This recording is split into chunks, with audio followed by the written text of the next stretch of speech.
Hi, my name is Zoe, and today I'm going to talking about participatory culture, students as creator of content.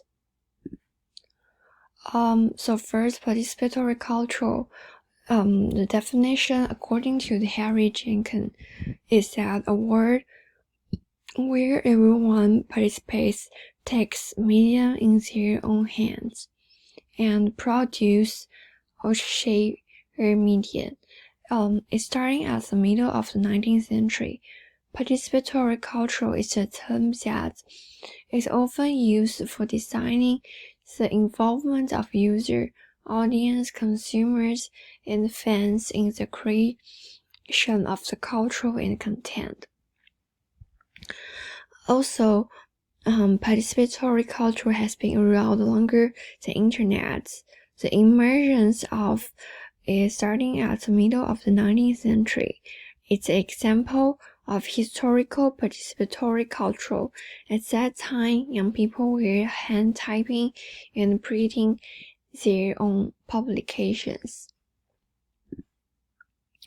Then I'm gonna talk about how to achieve participatory culture and how we could do that.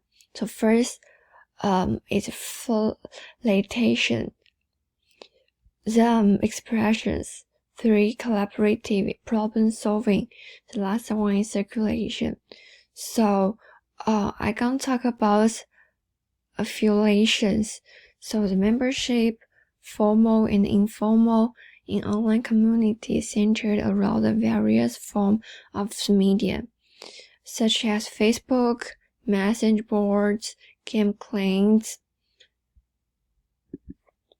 And in my view, I can talk about the benefits. So participatory culture facilitates students to learn and help students learn knowledge by various ways by technology, and some help teachers more efficiently to know how to do the research and help the teacher to know the students. The last one is more open to collaborate with the classmates. Participatory culture is also seen as a more democratic form of the communication, as it stimulates the audience to take an active part because they can help shape the flow of ideas across medium formats. So I also gonna talk about the weak points. Although participatory culture gives students a lot of resources than before, it still have the weak point to talk. So first, it's gonna lack of real-world interaction.